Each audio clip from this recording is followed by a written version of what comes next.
Hey, welcome back. So today we're going to be doing a few easy DIYs. Before we get started, do not forget to like and subscribe. All right.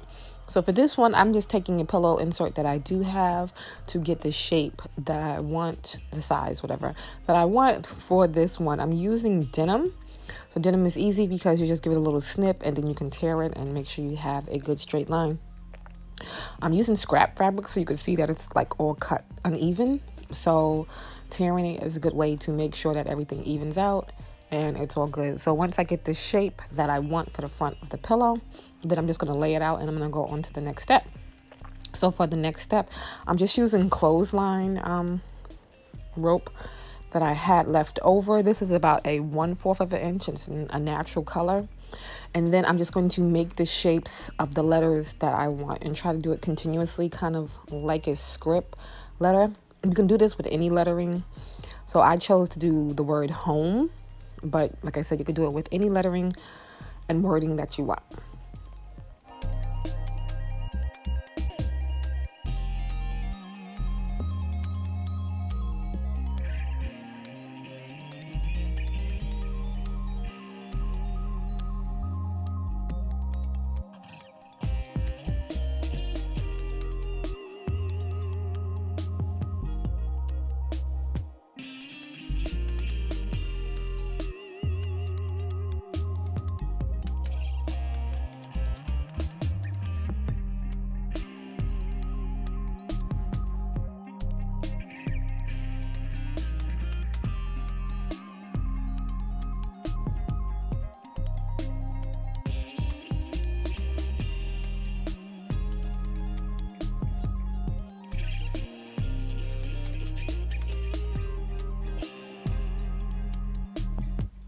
Once you have it down to the word that you want and you've laid it all out nice and you've pinned it, so you see I just pinned it along the way, then you can go on to the next step. I didn't cut it off right there because I wanted to make sure before I cut the end that everything was good, but I pinned it down and then I got needle and thread, and I just used regular thread. You can use something a little heavier, but what I did was just double it so that it didn't break, because if you use just one layer of thread, it's gonna not hold that well because this is a thick clothesline rope. So I just tied it off in the back and then I just went over it a few times in certain spots. I didn't have to go over every inch of it. If you wanted to, you could like do a zigzag on your sewing machine.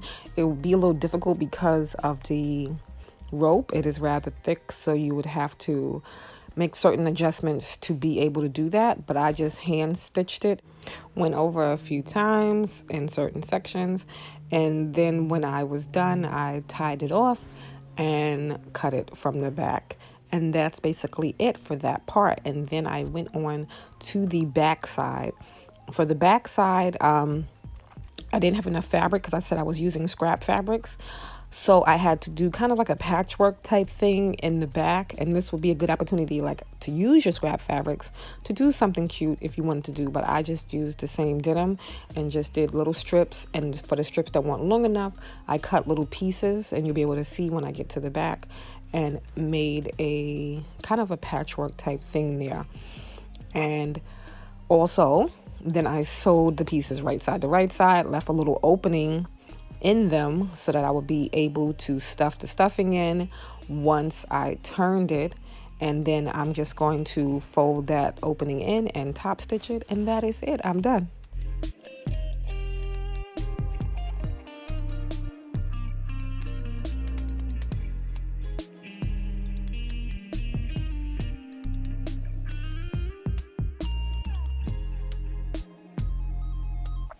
Okay, now for this one is super easy.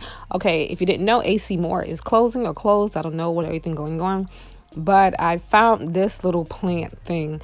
For some reason, it didn't have a planter or anything on it, and I couldn't find anything that was the right size and shape that I wanted to put around it, but it was rather cheap, so I got it.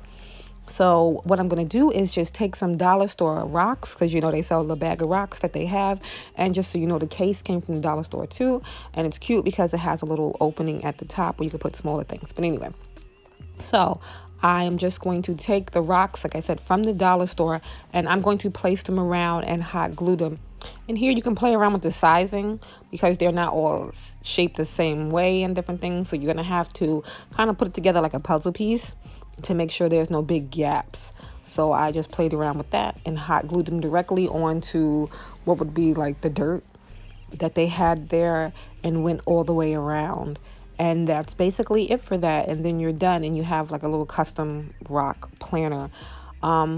Another good idea you can do with this, if you wanted to, which I'm still thinking about doing, is painting the rocks one color once you're done, or trying to fill them in with some kind of filler to make it look like it's intentional. But they're so close together, I don't think I need the filler, but I might try to paint them a color. I'm just deciding on which color to paint them all. But that's it.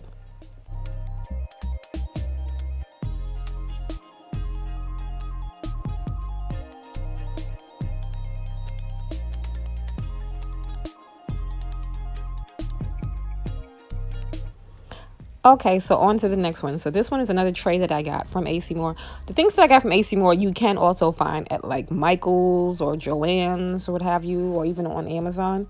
But I got them at AC Moore because they were discounted.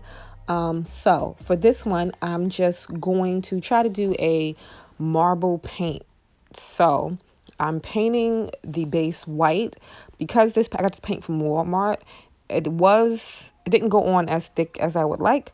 So I had to do 3 coats of it. But once I was done with that, then I came back in with another black paint that I got also from Walmart, and my metallic paint that I love. I think I got it from Michael's. And what you're just going to do is kind of paint the marble veins, you know, how they are. And you can pick whatever color. I picked black because I wanted the color to pop, but you can do like a nice light gray or what have you and stuff. And then you're just going to kind of, I don't know what to call it. Would you call it like feathering or fan them out? But not too much, just to smudge it up so that it doesn't look so neat, you know? And I just kept doing that all around with the black until I was satisfied with how many veins that I did have. And then I'm going to come back in on top of it and do little accents with the gold once I'm done figuring out where I want all the black lines to be.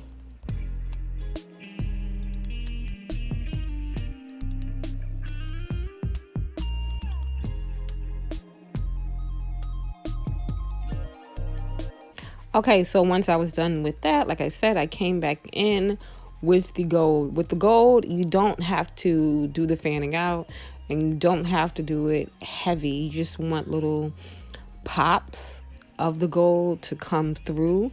So you're just going to go basically right on top of where you did the black lines and go over it. You don't have to go over every one of the lines, just in certain spots. And once you're satisfied with that, then you're done with everything.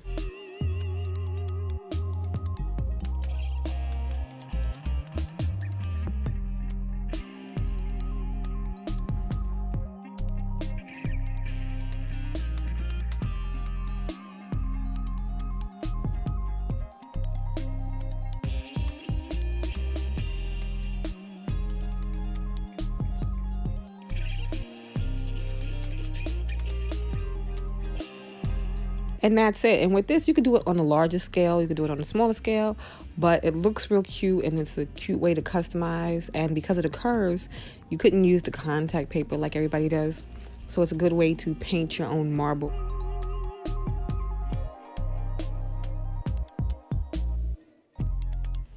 All right, and on to the last one. This one, I got this wreath from the dollar store, and I got these flowers from Walmart. I looked all over for flowers that were inexpensive because I'm trying to do this on a cheap scale. And Walmart had this big thing of flowers for like $6. I'm not going to use all of them. I'm just going to figure out which ones are small enough because the wreath isn't that big. So once I did that, then I took off the pieces that I need. Only one piece I really had to cut, which was that leaf there. For the other pieces, I was able just to pop the flower right off because, you know, they're put on there through the little plastic hole thing. So I was able to slide those right out. And once I got enough of the flowers and the leaves that I wanted to do it, Then I put those to the side and I began to work. And just so you know, with this bunch of flowers, there are so many still left from that little $6 bunch. I think going to Walmart, if you can, to get your flowers is a good option to do. So once I did that, I laid them all out and I began playing around with them as to how I wanted them to go.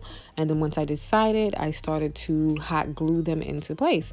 And that's really going to be it. You're going to figure out where you want them to go, and then you're going to glue them down. I did have the little rope twine type thing there because I thought about maybe doing some wrapping with them, but I decided to go with the hot gluing.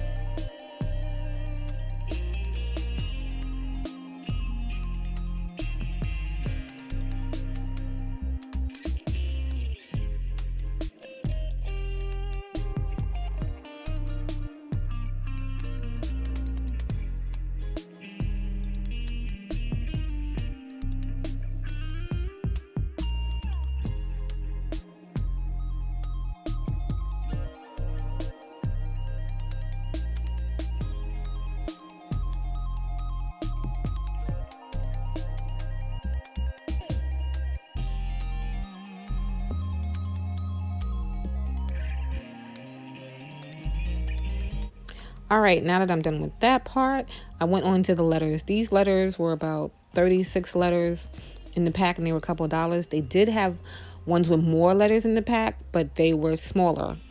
So I wanted the letters to be slightly bigger than what the wreath was, so I went with these. But I'm just getting out all the letters that I need, and then I'm just going to go over it with one coat of the acrylic paint. And then that's it. And then once that dries, then I will go on to the next part.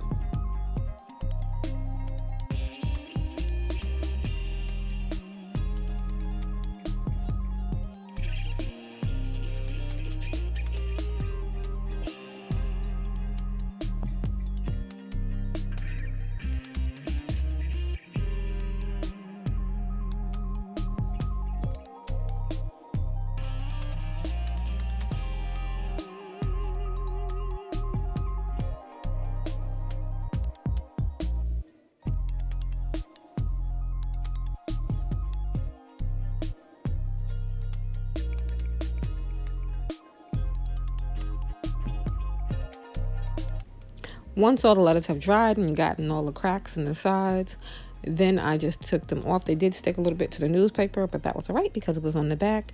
And then I'm just going to lay them out how I want them and go over it with a bit of hot glue to keep them in place. And then that is it. And then you'll have your own little custom spring sign for the holiday. So I hope you enjoyed all the DIYs. If you did, please give it a big old thumbs up, and I will see you in the next one. Bye.